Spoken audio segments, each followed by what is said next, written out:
അസ്സലാമു അലൈക്കും വറഹ്മത്തുള്ളാഹി തആല വബറകാതുഹു. പ്രിയമുള്ള സഹോദര സഹോദരിമാരെ, ഒരു മനുഷ്യൻ്റെ ജീവിതത്തിൽ പ്രയാസങ്ങളുണ്ടാകാം, സന്തോഷങ്ങളുണ്ടാകാം. പ്രയാസങ്ങൾ മാറി മറിഞ്ഞ് സന്തോഷങ്ങളുടെ ആ നിമിഷങ്ങൾ വരുന്ന സമയത്ത് ഒരു മനുഷ്യനെ സംബന്ധിച്ചിടത്തോളം അവനക്ക് എന്തെന്നില്ലാത്ത സന്തോഷമാണ് ഉണ്ടാവുക.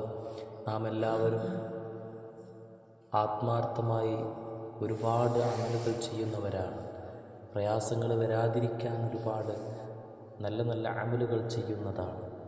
അതുപോലെ തന്നെ ഐശ്വര്യങ്ങൾ വന്നു ചേരാൻ നാം ഒരുപാട് പ്രതിവിധികൾ തേടുന്നവരാണ്.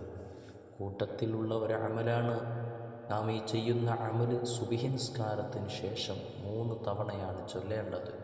ഇത് ചൊല്ലിക്കഴിഞ്ഞാൽ അവനക്ക് ലഭിക്കുന്നതായ നേട്ടങ്ങൾ മഹാന്മാരായ പണ്ഡിതന്മാർ രേഖപ്പെടുത്തുന്നുണ്ട്.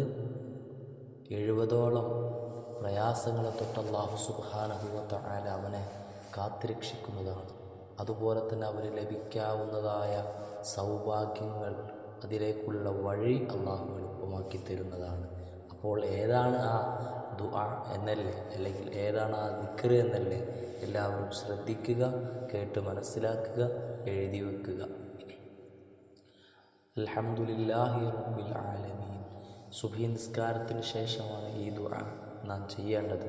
അൽഹംദുലില്ലാഹി റബ്ബിൽ ആലമീൻ ഹംദൻ കസീറൻ ത്വയ്യിബൻ മുബാറകൻ ഫീഹി.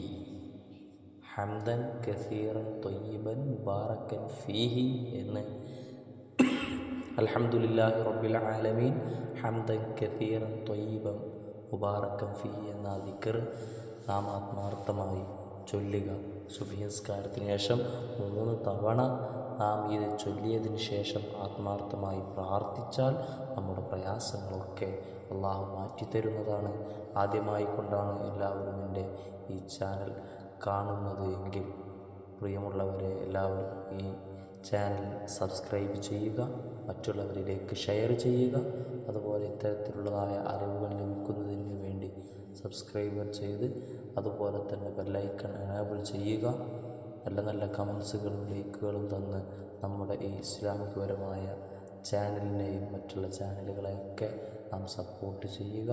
അല്ലാഹു സുബ്ഹാനഹു വ തആല സന്തോഷവും സമാധാനവും നിറഞ്ഞ ജീവിതം നമുക്ക് അനുഗ്രഹിക്കുമാറാകട്ടെ എന്ന പ്രാർത്ഥനയോടെ അസ്സലാമു അലൈക്കും വറഹ്മത്തുള്ളാഹി വബറകാതുഹു.